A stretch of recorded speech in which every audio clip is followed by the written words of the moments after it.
और चलिए अब कार्यक्रम को आगे बढ़ाते हुए अगले पैनल का इंट्रोडक्शन मैं कराना चाहूंगी। चूंकि राम राज्य छत्तीसगढ़ की बात हो रही है तो ऐसे में स्वास्थ्य के क्षेत्र में छत्तीसगढ़ का कितना विकास हुआ है उसकी भी चर्चा करेंगे। सबसे पहले मैं मंच पर बुलाना चाहूंगी जी मध्य प्रदेश छत्तीसगढ़ के एसोसिएट एडिटर रुपेश गुप्ता जी को। सर आप मंच पर आ जाइए। और अब मैं मंच पर आमंत्रित करना चाहूंगी छत्तीसगढ़ के स्वास्थ्य मंत्री श्याम बिहारी जायसवाल जी का। बहुत बहुत स्वागत है सर आपका भी। और हम इस सेगमेंट के जरिए जानेंगे कि छत्तीसगढ़ में स्वास्थ्य के क्षेत्र में कितना विकास हुआ है और आगे क्या कुछ प्लान सरकार की ओर से किया जाएगा। ओवर टू तृप्ति।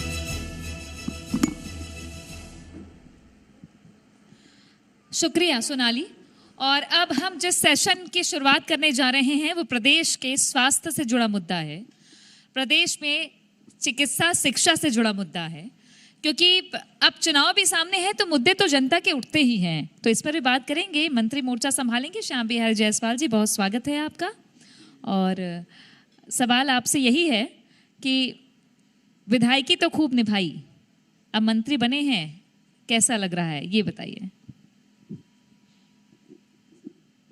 सबसे पहले तो आपके चैनल को बहुत बहुत धन्यवाद कि आप लोगों ने आमंत्रित किया।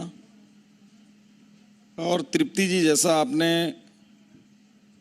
पूछा विधायकी और इस मंत्री के पद में दोनों में, तो मैं तो भारतीय जनता पार्टी का छोटा सा कार्यकर्ता हूं और पार्टी जो भी जिम्मेदारी देती है उसको बखूबी, चाहे विधायक के रूप में हो। पिछला चुनाव मैं हार भी गया था तो संगठन का काम किया, और अभी प्रदेश में मंत्री के रूप में स्वास्थ्य विभाग का जिम्मा अभी मेरे पास है। और दोनों में मुझे कोई ज़्यादा अंतर नहीं दिखता है। पहले एक विधानसभा का काम देखता था, अब पूरा प्रदेश का स्वास्थ्य विभाग का देख रहा हूँ।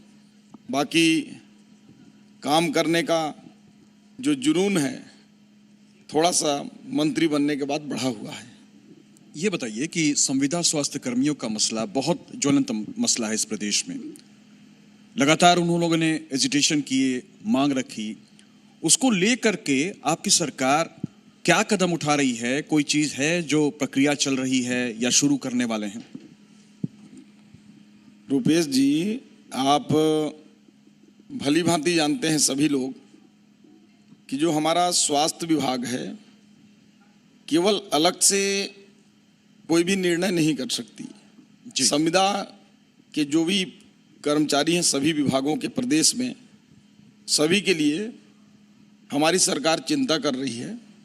और चूंकि चुनाव के 90 दिन 100 दिन के बाद आदर्श आचार संहिता लग गए, और इस 90 दिन में ही हमने, आप भी जानते हैं, प्रदेश की पूरी जनता जानती है कि बड़े जो 80% माननीय नरेंद्र मोदी जी की जो गारंटियां थी उसको हमने पूरा किया।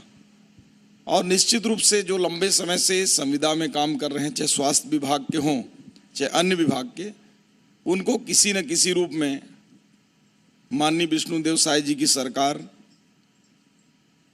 उनके साथ सहयोग करेगी, चाहे भर्तियों में हो, उनके लंबे समय का अनुभव का, या फिर जिस रूप में भी हो, उनको आगे हम लाभ पहुंचाएंगे। अच्छा, आपने चुनाव आचार संहिता और चुनाव का जिक्र छेड़ दिया, तो सवाल ये है कि अब तो आप मंत्री हैं और आपका क्षेत्र भी है, तो इस बार ज़्यादा जिम्मेदारी विधायकों और मंत्रियों की है कि कैसे 11 की 11 सीटें आएं। तो कितना लोड है आप पर, या आप प्रभारी भी होंगे दूसरे जिलों के, क्या तैयारी है कार्यकर्ताओं को लेकर, नीति क्या है इस बार के चुनाव में? भारतीय जनता पार्टी चुनाव के समय में लोड कभी नहीं रहती, क्योंकि भारतीय जनता पार्टी ही एक ऐसी पार्टी है, आप लोगों के सामने आप लोगों ने बखूबी देखा होगा, पिछले 5 साल हमारी सरकार नहीं थी राज्य में, फिर भी हम लोग की बैठकें, सम्मेलन, चाहे बूथ स्तर का हो चाहे मंडल स्तर का हो, हम लोग सतत रूप से भी करते थे। और सरकार आ गई है, फिर भी हम लोग उसी गति के साथ काम करते आ रहे हैं। तो भारतीय जनता पार्टी की तैयारी सदैव होती है, वो कभी भी चुनाव हो जाए तो भारतीय जनता पार्टी के नीचे तक का जो बूथ और उसके आगे पन्ना प्रभारी तक का हमारा सेटअप बना हुआ है। ज़्यादा लोड नहीं है, फिर भी परीक्षा है और चुनाव ये दोनों ऐसे चीज़ होते हैं कि वो नेचुरली लोड आ जाता है, नहीं चाहते हुए भी ज़्यादा मेहनत करना पड़ता है, डर लगा रहता है कि कहीं 2 नंबर से न चूक जाऊं परीक्षा में। एक एक वोट की कीमत होती है और इस बार प्रदेश में भी आपने देखा होगा कि हम लोगों ने एक 16 वोट से जीता, एक 92 वोट से जीते, तो ये कहीं ना कहीं एक एक वोट की कीमत होती है। तो मेहनत जरूर है, जिम्मेदारी भी है, क्योंकि प्रदेश के एक मंत्री के रूप में भी और एक कार्यकर्ता के रूप में भी दोनों ही स्थिति में जवाबदारी है। नहीं, ये चुनौती तो हमेशा भारतीय जनता पार्टी के सामने और कांग्रेस के सामने होती है। पिछली दफा ये हुआ था कि लगातार बैठकों के बावजूद वहां से कांग्रेस जीत गई थी। माना यह जा रहा है कि इस चुनाव में भी जो इम्तिहान है आपका, आपकी पार्टी का, उस सीट पर कठिन इम्तिहान है, आसान इम्तिहान नहीं है। बाकी सीटों के जो समीकरण सामने आ रहे हैं, देखिए पिछले चुनाव और इस चुनाव में दोनों में जमीन और आसमान का अंतर है जी। पिछले चुनाव में हमारे पास मात्र 15 सीटें थी विधानसभा के, अभी हमारे पास 54 सीटें हैं। पिछले चुनाव में पूरा जो झूठ का पुलिंदा था वो जनता के मानस पटल से 3 महीने में निकला नहीं था। जनता को उम्मीद थी कि इन्होंने जो वादा किए हैं, कुछ को तो एक आध को फटाफट कर दिए उन्होंने, बाकी वादा जो है, चाहे वो 2500 रुपये बेरोजगारी भत्ता का हो, शराबबंदी का हो, महिलाओं को 6000 रुपये सालाना देने की हो, ऐसे तमाम लोगों को उम्मीद थी कि ये देंगे। फिर भी उन्होंने केवल 2 सीटें जीती और दोनों सीटें आप जानते हैं कि 25 से 30 हज़ार के अंदर दोनों सीटें इन्होंने जीते जी। तो ऐसे में जैसे कोरबा लोकसभा हमारे पास मात्र 1 सीट था रामपुर, फिर भी हमने मात्र 27,000 से हारे। सरगुजा लोकसभा में 1 भी सीटें नहीं थी, फिर भी हमने जीते। तो इस बार तो हमारे पास माननीय नरेंद्र मोदी जी का 10 साल का जो काम है वो जनता के सामने है। माननीय विष्णुदेव सरकार के 100 दिन के रिपोर्ट सामने में है, हमने पूरे वादा पूरा किया।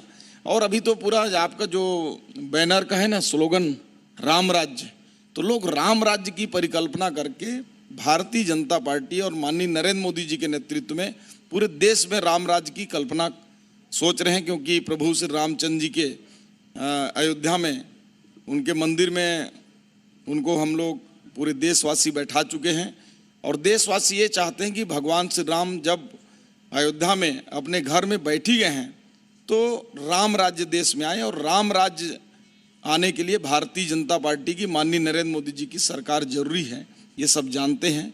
और निश्चित रूप से हमको एक बड़ा विश्वास है इस बार 400 से ऊपर सीटें आएंगी। ठीक, जब राम राज्य की हम परिकल्पना करते हैं तो हर के लिए हर सुलभ सुविधा, हर वर्ग का ध्यान, हर तबके के लिए चिंता होनी चाहिए।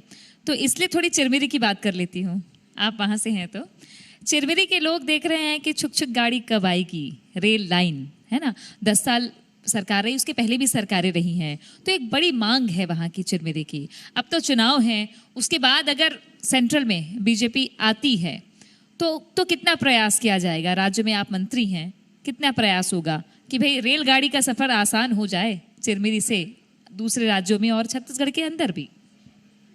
तृप्ति जी, आपने बहुत अच्छा सवाल किया, इसके लिए मैं आपको पहले धन्यवाद देता हूँ। ये चिरमिरी ही नहीं, चिरमिरी और आसपास के चिरमिरी और मनेंद्रगढ़ के ये जो रेल लाइन है, ये पूरी ट्रेन जो है शहर से बाहर चली जाती है, सीधे मध्य प्रदेश में रुकती है। और एक लंबे समय से मांग थी कि नागपुर से जो एक नया 17 किलोमीटर की लाइन मनेंद्रगढ़ रेलवे वाले में, चिरमिरी मनेंद्रगढ़ वाले में जोड़ दिया जाए तो पूरी की पूरी ट्रेनें चिरमिरी और मनेंद्रगढ़ के लोगों को राहत मिलेगी। और पिछले समय जब मैं विधायक था, हमारी भारतीय जनता पार्टी की सरकार थी, तो 241 करोड़ का प्रोजेक्ट 50-50% में MOU हुआ था। राज्य ने सहमति दे दिया था, केंद्र ने पैसा भी दे दिया। लेकिन पिछले सरकार में भूपेश बघेल जी की सरकार ने लीक कर दिया कि उस रेल लाइन की आवश्यकता नहीं है। मैंने अपने फेसबुक में डाला भी है उस लेटर को। और जब हमारी सरकार बनने के साथ 90 दिन के अंदर फिर से उस रेलवे लाइन की स्वीकृति हमको मिल चुकी है। और मैं बताते हुए हर्ष हो रहा है कि 120 करोड़ 50 लाख जो राज्य का अंश है वो रेलवे को छत्तीसगढ़ सरकार ने, माननीय विष्णुदेव साय जी की सरकार ने दे दिया है। जैसे ही आचार संहिता समाप्त होगा वो काम चालू हो जाएगा, उसके लिए चिंता करने की जरूरत नहीं। वो स्वीकृत ही नहीं, उसके पैसे जारी हो गए हैं। एक बार फिर से लौटते हैं आपके डिपार्टमेंट में, चूंकि हेल्थ सबसे जुड़ा हुआ मसला है और प्रदेश में चाहे किसी की भी सरकार रही हो, दूरस्थ इलाकों में स्वास्थ्य सुविधाएं पहुंचाना एक बड़ी चुनौती रही है। आप चिरमिरी और मनेंद्रगढ़ से आते हैं, उसके बाद केल्हारी और फिर जनकपुर का इलाका शुरू होता है, जो प्रदेश के सबसे दूरस्थ इलाके माने जाते हैं, सबसे दुर्गम इलाके। तो जाहिर तौर पे आप समझते भी होंगे कि वहां की समस्याएं क्या हैं, वहां स्वास्थ्य सुविधाएं कैसे मिले, उनको किस तरह से लाभ मिले, इसको लेकर के आपके दिमाग में क्या है? केवल जनकपुर और केल्हारी ही नहीं, उससे भी एग्जाम्पल दिया मैंने। बहुत दुर्गम क्षेत्र हैं। आपका धन्यवाद कि आपने मेरे ही जिले की बात रखी, उदाहरण रखा। उसके लिए हमने 3 तरह का प्लानिंग किया हुआ है। एक तो जो हमारे सब सेंटर हैं, उप स्वास्थ्य केंद्र जी, वो जनकपुर क्षेत्र में भी हर 2-3 गांव के बीच में है, चाहे सुकमा क्षेत्र कहो वहाँ भी 3-4-5 गांव के बीच में है, जहाँ पैदल भी व्यक्ति आधे घंटे 1 घंटे सफर करके पहुंच सकता है। तो ऐसे क्षेत्रों में जो उप स्वास्थ्य केंद्र है उसको वेलनेस सेंटर ग्रुप में माननीय नरेंद्र मोदी जी के सोच के अनुरूप उसको डेवलप कर रहे हैं, और उसमें 3 से 4 स्टाफ, और छोटी बीमारियों को जैसे साधारण ब्लड टेस्टिंग है, सिकल सेल है, मलेरिया है, टाइफाइड है, या डायरिया जैसी कोई स्थिति आ गई तो उसको कंट्रोल करने के लिए हम सबसे पहले उसको ले रहे हैं।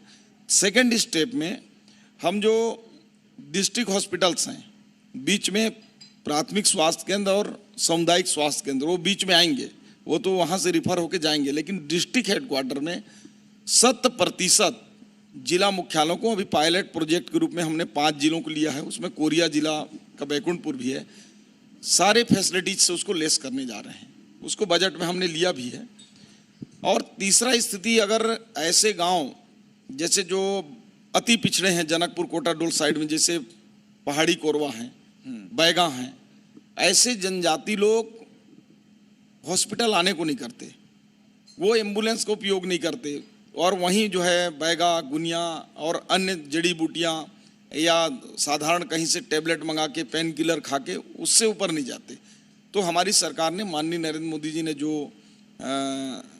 पेपरों में भी आप लोगों ने पढ़ा होगा, उनकी जो कल्पना थी कि ऐसे दुर्गम बस्तियों में जाकर उनकी इलाज हो, इसके लिए एक MMU मोबाइल मेडिकल यूनिट, जिसमें पूरा रक्त परीक्षण रहेगा, डॉक्टर्स रहेंगे, पूरी दवाइयाँ रहेंगी और पूरा अमला उस चलता फिरता हॉस्पिटल में उन बस्तियों के बीच जाकर हम कैंप करेंगे।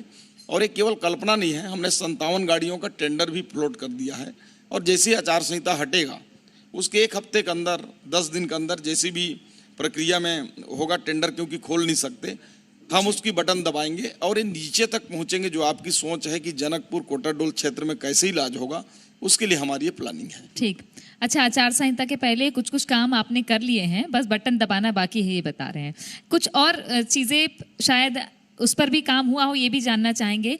चिकित्सा शिक्षा में टीचर्स की कमी अक्सर देखी गई है छत्तीसगढ़ में, आपने भी संज्ञान लिया होगा जब विभागों की बैठकों में। रायपुर मेडिकल कॉलेज में खुद टीचर्स कम है, और एक तो सबसे बड़ा उदाहरण है अंबिकापुर, मान्यता पर खतरा आ जाता है, संकट हो जाता है। तो कैसे करेंगे, कोरम पूरा कैसे हो, सुविधाएं कैसे हो, ताकि मेडिकल कॉलेज का तमगा तो बना रहे कम से कम? आपकी इस समस्या को जिसको आपने बताया कि मेडिकल एजुकेशन से संबंधित सारे मेडिकल कॉलेज में professor, associate professor, assistant professor, इन तीनों पदों की जो टीचर्स हैं इनकी बहुत कमी है। इसको मैं ईमानदारी स्वीकार करता हूँ, और इसके लिए मैं अब दोष भी नहीं देता पिछली सरकार को, क्योंकि कोई फायदा नहीं है देने का, वो जनता सब जानती है।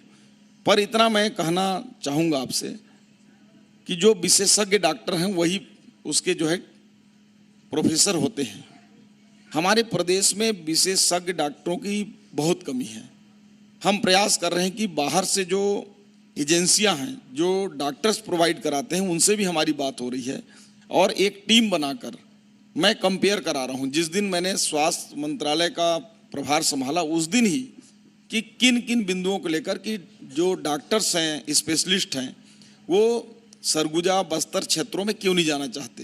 तो इन सारे चीज़ों को अध्ययन हम करा रहे हैं। उनके लिए ज़रूरत पड़ेगी तो एक अलग से भी पैकेज लाएंगे। उनके रहने की व्यवस्था, उनके बच्चों की पढ़ने की व्यवस्था कैसे हो, उनके सैलरी में अगर हमको और उनको बढ़ाना पड़े तो ऐसी सोच को लेकर जो प्रोफेसर्स हैं उनके लिए हम करेंगे। और आपको बता दूं, मैं हमने पीएससी को दे दिया है भर्तियों के लिए, और हम पूरी तरह से आशान्वित हैं कि इस बार पीएससी में जब परीक्षाएं होंगी तो हमको पर्याप्त डॉक्टर जितनी हम मांग कर रहे हैं वो पूरे पद जो है फिलअप हो जाएंगे। सर, एक बार फिर से मैं आपके क्षेत्र की ओर लौटना चाहूँगा। आपके क्षेत्र में जब विभाजन हुआ तो एक नया जिला बना जिसमें आपका विधानसभा भी आता है, और जो दूसरा पहले से जिला था कोरिया, वो बहुत छोटा हो गया है। तो बैकुंठपुर के लोगों ने काफ़ी उसको लेकर के आवाज़ उठाई। इसको लेकर के आपका क्या मानना है? देखिए, कोई भी चीज़ राज्य के विकास के लिए कोई भी सरकार अगर स्वच्छ मन से कोई कार्य करता है, निस्वार्थ भाव से, तो सदैव सफल होता है। और पिछली सरकार में जिस प्रकार से चाहे जिले का बंटवारा हो, नए जिले बनाने का हो, नए तहसीलें बनाने का हो, केवल और केवल आनन फानन में जनता को गुमराह करके लाभ पहुंचाने वाला काम जैसा था। पिछला जो कोरिया जिला और मनेंद्रगढ़ का विभाजन हुआ, नया जिला बना, तो उसमें भूपेश बघेल का या कांग्रेस पार्टी का इसमें कोई बड़ा योगदान नहीं है। ये तो जिला मुख्यालय मनेंद्रगढ़ में आज से 25 साल पहले 1998 में जब कोरिया जिला अलग हुआ तो मनेंद्रगढ़ में ही प्रस्तावित था, नागपुर के पास। अगर वो बन गया होता तो आज ये स्थिति नहीं आती। अब वो 2.5 साल की लड़ाई में और राजा साहब को नीचा दिखाने में कि अलग अलग कर दो, जिले को छोटा कर दो, तो ये सारा काम जो है आनन फानन में हुआ। और जब जिला का गठन हुआ तो दुर्भाग्यजनक स्थिति ये है कि 1 रुपए का उन्होंने किसी प्रकार का न तो इंफ्रास्ट्रक्चर के लिए न कोई नया अधिकारी उन्होंने दिया। केवल और केवल कागज में जिला MCB, जो बोलने में भी बहुत लंबा लगता है, मनेंद्रगढ़, चिरमिरी, भरतपुर, ऐसा, तो ये केवल जिला का उन्होंने नाम दिया।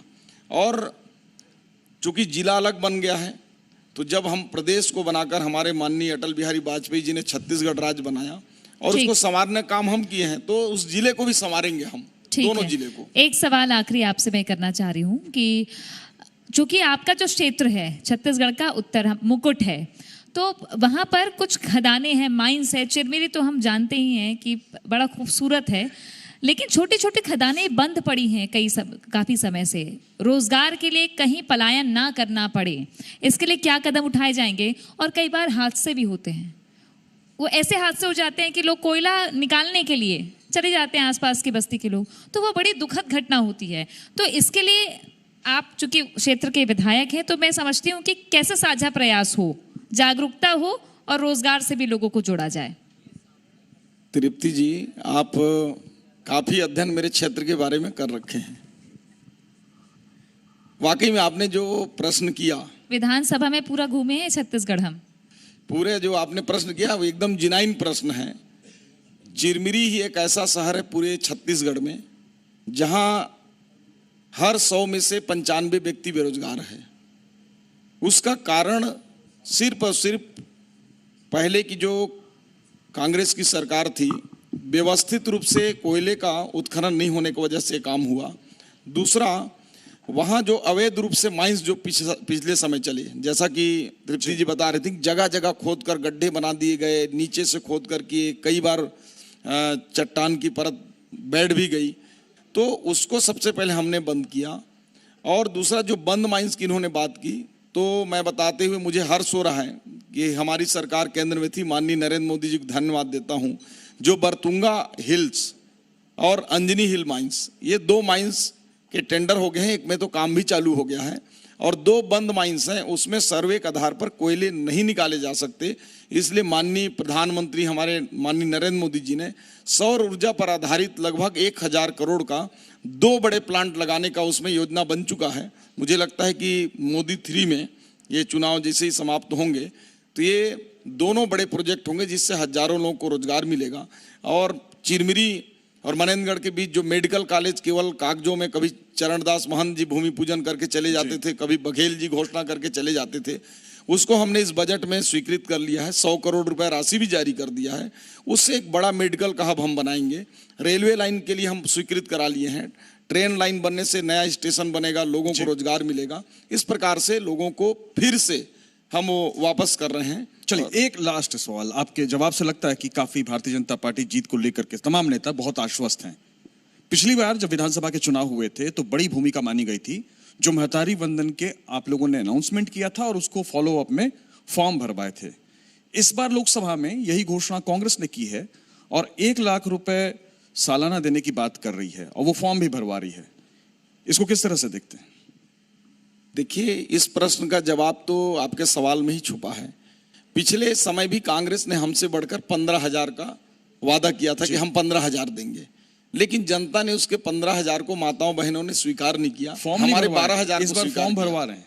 ये कुछ भी कर लें, सब जानते हैं कांग्रेस के चरित्र, इनके वादा को। इन्होंने जिस प्रकार से 5 साल में, चाहे छत्तीसगढ़ हो चाहे देश में हो, इन्होंने कोई वादे नहीं पूरा किए। मैं नहीं कह रहा हूं, कहीं भी पूछ लीजिए। ना 2500 बेरोजगारी भत्ता दिए, ना 6,000 माताओं बहनों को दिए। जब ये 6,000 नहीं दे पाए तो 1 लाख क्या देंगे?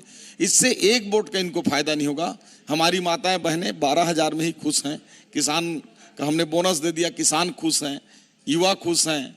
पूरे प्रदेश में जो राम राज्य की आपने जो कल्पना की बात लिखी है और ये राम राज्य का आपने जो ये कार्यक्रम रखा, वो राम राज्य के लिए मोदी जी का आना बहुत जरूरी है। मोदी जी के नेतृत्व में देश में राम राज्य आएगा और हमारा छत्तीसगढ़ भी जो भगवान राम की ननिहाल है, इस बार इस महान यज्ञ में 11 की 11 सीटें देंगी। ये मैं पूरे आत्मविश्वास से आपके चैनल में कह रहा हूं। बहुत बहुत शुक्रिया हमसे बातचीत करने के लिए। तो ये थे मंत्री श्याम बिहारी जायसवाल जो बेबाकी से हर सवाल का जवाब दे रहे थे। ओवर टू यू तृप्ति। शुक्रिया रुपेश। और मैं गुजारिश करूंगी जी मध्य प्रदेश छत्तीसगढ़ के एडिटर मोहित सिन्हा जी से कि वे मंच पर आए और हमारे मेहमान मंत्री श्याम बिहारी जायसवाल जी का सम्मान करें। एक प्रतीक चिन्ह हम दे रहे हैं। बात राम राज्य की इस आश्रय, क्योंकि पूरे हिंदुस्तान में, पूरे भारतवर्ष में राम के आदर्शों और जिस तरीके की नीति राम राज्य की रही है उस पर चलने की बात कही जाती है। अब चूंकि लोकसभा के चुनाव सामने हैं तो उन्हीं आदर्शों और नीतियों को दोहराया जाएगा। तो सत्ता पक्ष और विपक्ष दोनों ही ओर से किस तरीके से चुनावी मैदान में मुद्दे उठेंगे, इसी पर आज हम चर्चा करने जा रहे हैं।